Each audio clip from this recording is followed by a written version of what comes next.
Muraho neza nanone ni ikaze kandi karibu kuri Dr Gasangwa Patrick YouTube channel. Aka kanya tugiye kubaganiriza ku kibazo mwakoze kutubaza ku miti y'inkorora iboneka mu Rwanda ishobora gukoreshwa ivura inkorora abana bidasabye kwandikirwa na muganga.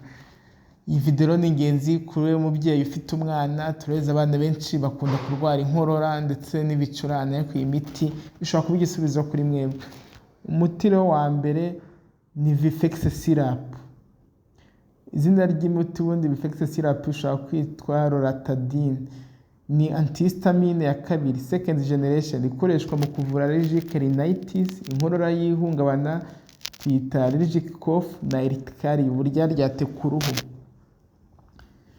Ikoreshwa rero ku bana rya Vifex syrup, ibyo ivura inkorora iterwa na allergie idaherekejwe na mucus, amaso atukura kubera allergie, uburyaryate nk'ikirungurira cy'umwana cyangwa mu izuru, gukorora nijoro bijyanye no kurwara ibicurane biherekezwa na za allergie.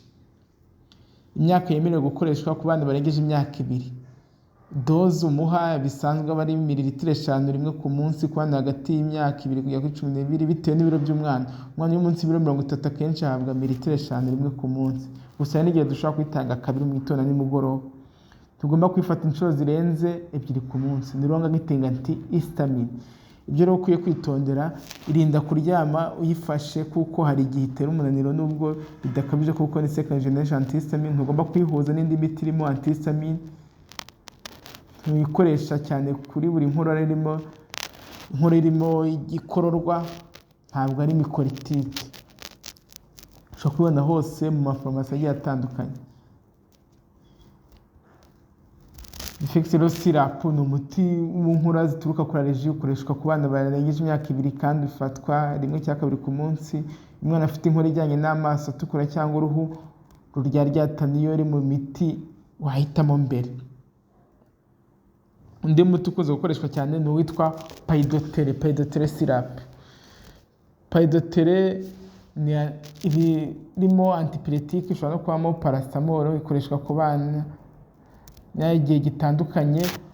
Pidotere rero umwana uyimuhute ushobora kumuha doze ya mililitiro 5, mililitiro 7.5, mililitiro ya 2.5. Ikiza cyayo ishobora no gukoreshwa ku mwana uri munsi y'umwaka, umuha mililitiro 2.5 rimwe ku munsi cyangwa 2 ku munsi. Ni umuti mwiza, uraryohera. Ino Pidotere nta kibazo, ibiryoheye bwose nta kibazo bifite, ibiryoheye cyane ndetse rwose abana barayikunda cyane. Rero ni umuti mwiza, gusa ushobora guhenda, ariko ni umuti ushobora guha umwana wagize inkorora n'ibicurane hose irakora kandi ntagire ikibazo imutera. Rero Pidotere ni umuti mwiza, burimo za antihistamine, ni umuti mwiza wakoresha ku bana. Undi muti mukunze gukoreshwa ni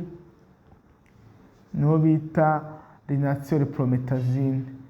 Ibirimo carbocysteine, mycolytique igabanya ibiva, mucus. Promethazine antihistamine ya mbere irwanya allergie igatuma umuntu asinzira. Ni syrup yihariye ifasha mu nkorora irimo igikororwa, productive cough, ariko igabanya na allergie. Ibyo ivura inkorora irimo igikororwa, productive cough, inkorora irimo allergie ijyana no kubira ibitotsi, gufasha abana baribwa mu muhogo cyangwa afite bronchite. Igihe ikoreshwa iyo umwana afite inkorora imaze iminsi, ifite mucus cyangwa gikororwa.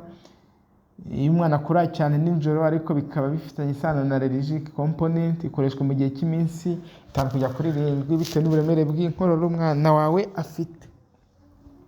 Doze isanzwe no ku bana barengeje imyaka 2 ushobora kumuha mililitiro 2.5 kugeza kuri 5 inshuro 2 cyangwa 3 ku munsi.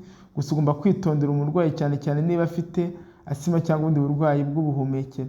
Cyo kwitondera ishobora gutera gusinzira cyane, ntabwo uyifata mu gitondo mbere yo kujya ku ishuri. Ntigomba guhabwa umwana uri munsi y'imyaka 2. Ntugahuze na syrup irimo antihistamine. Ntabwo uyifata ngo uyihuze na za Vifex na Pidotere, ntabwo bikunda. Irindwi bana bafite asima ikabije cyangwa se ibibazo byo guhumeka. Wayibona hose muri farumasi zigiye zitandukanye, iraboneka cyane. Rero Linacol Promethazine ni syrup ikoreshwa ku bana bafite inkorora, ifite igikororwa ariko kandi ikaba ifite umwihariko kuko irimo promethazine antihistamine ifasha kugabanya uburyaryate bwo mu muhogo no mu mazuru. Umwana uyifata asinzira neza, ariko ni ingenzi kuyitanga nimugoroba, ariko ashobora kwifata 3 ku munsi.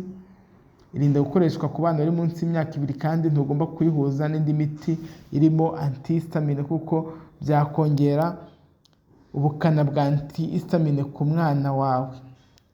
Hari indi miti y'inkorora igiye itandukanye mushobora gufata kwa muganga, hagenda haduka myinshi, hari n'indi izaza, hari n'igenda iva ku isoko, ariko igihe ubona umwana wamuhaye umuti w'inkorora ukabona ntagihinduka, ni byiza kumuzana kwa muganga. Muganga afite stethoscope ashobora kumwumvira ku bihaha, wasanga barimo n'ibibazo byo gusemeka bya sima, bityo akaba yashyiraho undi muti ubasha kumufasha. Ngaho rero nguko ndizera ko musubijwe ku barwaza inkorora, ariko niba muhaye umuti iminsi 3 ukabona nta mpinduka, ni byiza kujya kwa muganga, ntabwo ari byo kwihererana mu rugo.